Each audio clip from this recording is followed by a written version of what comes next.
Halo semuanya, kembali lagi di channel Adi Bagus Barka. Assalamualaikum warahmatullahi wabarakatuh. Pada kesempatan kali ini saya akan sedikit menjelaskan mengenai model infrastruktur jaringan.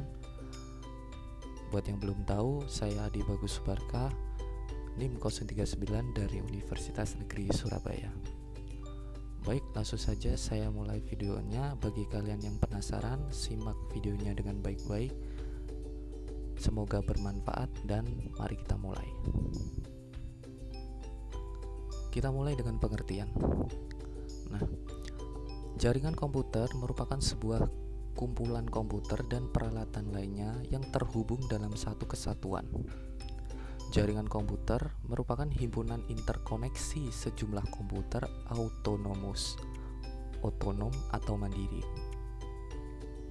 Kemudian ada sistem terdistribusi. Merupakan suatu sistem perangkat lunak yang dibuat di atas sebuah jaringan. Perangkat lunaklah yang menentukan tingkat keterpaduan dan transparansi suatu sistem jaringan. Nah, apa perbedaan keduanya? Yaitu terletak pada perangkat lunaknya atau khususnya pada OS atau sistem operasinya, bukan pada perangkat kerasnya ya. Kemudian yang selanjutnya ini merupakan gambaran dari jaringan komputer dan juga jaringan terdistribusi. Yang sebelah kiri merupakan gambaran dari jaringan komputer terpusat, di mana para user-usernya hanya mengakses ke dalam satu server, atau satu server itu sendiri melayani banyak user. Kemudian yang di sebelah kanan merupakan jaringan terdistribusi, di mana user-user dapat mengakses berbagai server atau lebih dari satu, dan server-server bisa berpindah-pindah untuk melayani user. Lebih jelasnya seperti itu.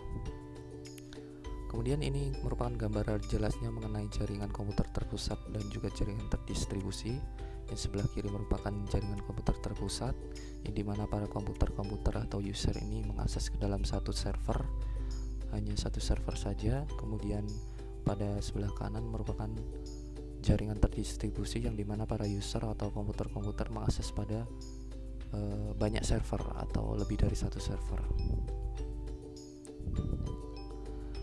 Kemudian ada namanya data center. Nah, apa itu data center?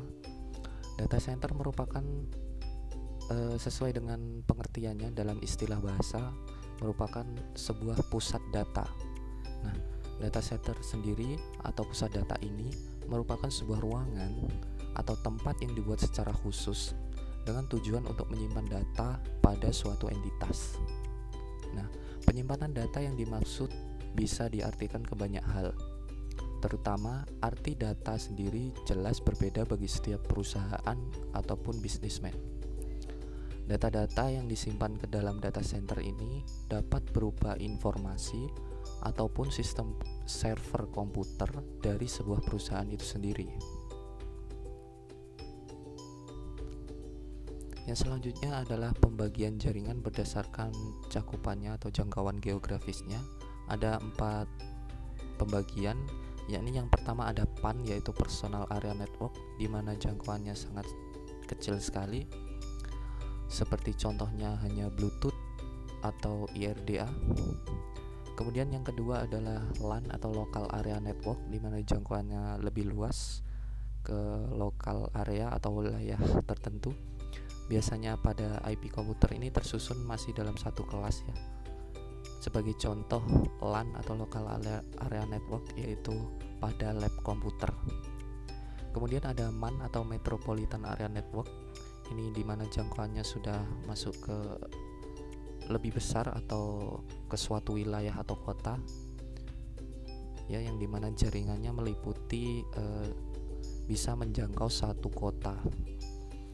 Kemudian ada WAN yaitu Wide Area Network, di mana jangkauannya sudah lebih besar lagi, yaitu jaringannya telah mendunia atau jangkauannya telah seluruh dunia, atau biasa WAN ini kita sebut dengan internet pada saat ini.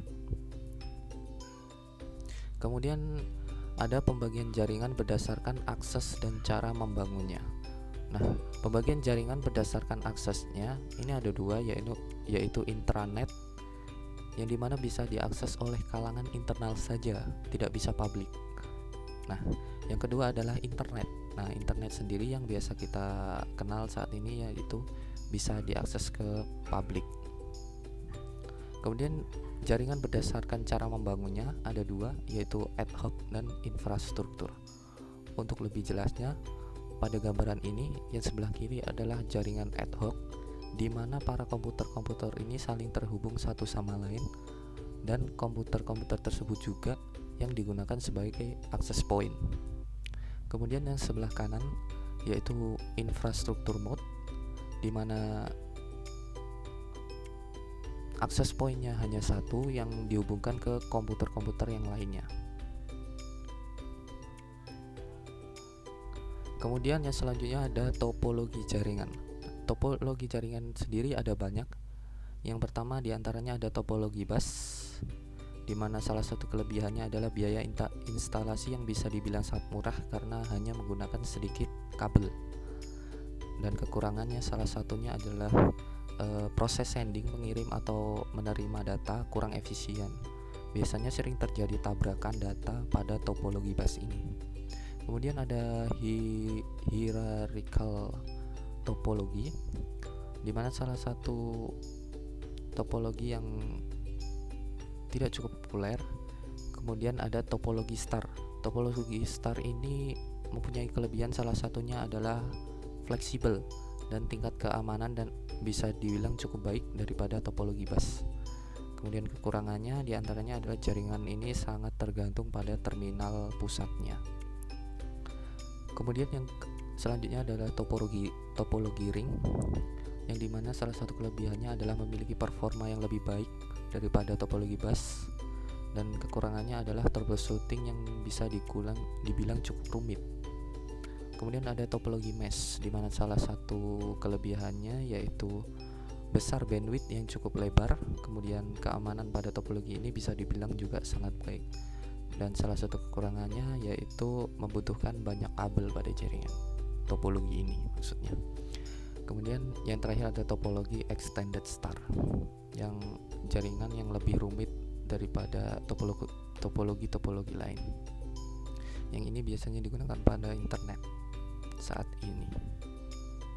Kemudian yang selanjutnya adalah pembagian jaringan yang menggunakan kabel. Ada dua jenis, yaitu yang pertama adalah jaringan berkabel atau wired network. Yang kedua adalah jaringan nirkabel atau wireless network. Kemudian yang selanjutnya adalah pembagian jaringan berdasarkan siarannya atau castingnya. Yang pertama ada unicast, yaitu satu untuk satu. Kemudian ada multicast, yaitu satu untuk ke beberapa atau ke grup. Kemudian ada broadcast, yaitu satu ke semua. Untuk lebih jelasnya pada gambaran ini terlihat untuk unicast itu satu server hanya untuk satu user saja. Kemudian pada broadcast ini bisa digunakan untuk semua ya, satu server untuk semua user. Kemudian yang multicast hanya digunakan pada tertentu saja atau grup tertentu saja. Baik, itu merupakan sedikit mengenai infrastruktur jaringan ya, model infrastruktur jaringan. Hanya itu yang bisa saya sampaikan. Semoga videonya bermanfaat. Terima kasih telah menonton. Jangan lupa like dan subscribe. Sampai jumpa di video selanjutnya dan wassalamualaikum warahmatullahi wabarakatuh.